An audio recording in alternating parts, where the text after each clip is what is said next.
When we are relying on something outside of ourselves to provide the inspiration itself or the motivation. Okay?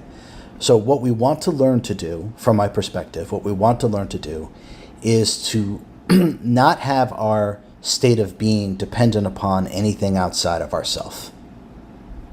Okay? How much money we have in the bank account. If you're enjoying the video and you want to go deeper with me, check out my meditation masterclass. It's unlike anything. It's pinned in the comments below. What the house looks like, what the car looks like, maybe even what's going on with the government or the military or whatever. Okay? Anything or anyone. You do not want your state of being reliant or dependent upon anything outside of yourself. You are actually setting up a victimhood paradigm. Okay? And your motivation will always just come and go. It's not reliable, right? So I'll give an example. Okay, my father, who passed away a few years ago, was a gigantic baseball fan, and we grew up in New York, so he was a huge Yankees fan. And so he would live and die, like many people. He would live and die with the Yankees. If the Yankees won, he was in a good mood, everything was great. If the Yankees lost, he was in a terrible mood, and then, and the world was ending. Okay, so he really made his state of being contingent upon something that was outside of him, right? Well, the Yankees doing well, the Yankees not doing well. Now, we do this with everything. We do this with how much money we got in our bank account. We do this with what's going on in the news, right? We do this what's going on in the world. We do this what's going on in our own household, whether it's our wife or our husband or our daughter or sister, this, that, doesn't matter. Okay? We need to have a level of detachment. Detachment is number one. Number one, above all else. So we need to have a level of detachment and not make our state of being contingent upon anything outside of ourselves. That is true self-empowerment. And that motivation will never wane because that's you, and you are eternal. So that's how you do that. It's simple. I'm not going to say it's easy. I could, but I'm not going to say it's easy. But it is that simple. Detach. Stop identifying with what's going on. Okay? Reside as, for, within, and by the self. And allow the self to flower and then express that. And that's the truest motivation. It's the only real motivation because the self is the only thing that is truly real. Everything else is momentary and it comes and goes. So therefore, don't make any of it important. How do you create a magical life in the manner you've described?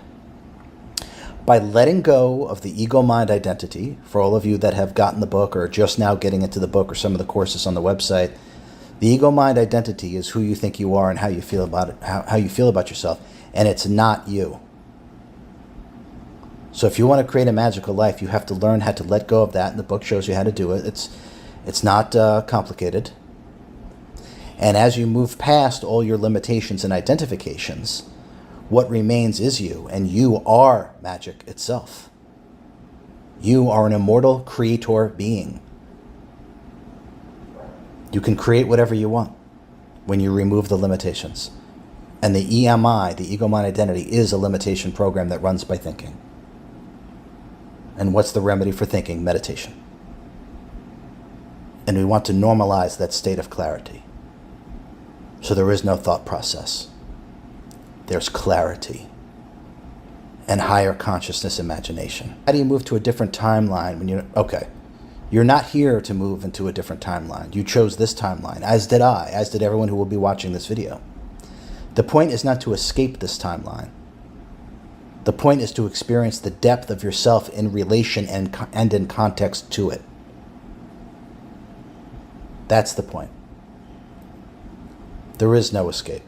Escape what? And who's the one doing the escaping? It's always the ego-mind identity. Realize yourself. Know thyself. And that has nothing to do with what is going on here. If we are feeling victimized, it's because we are overvaluing what we don't have and undervaluing what we do have. Really sit with that. It will clarify everything for you. Very mindful about making your state of being contingent upon anything outside of yourself. I hope you enjoyed the video.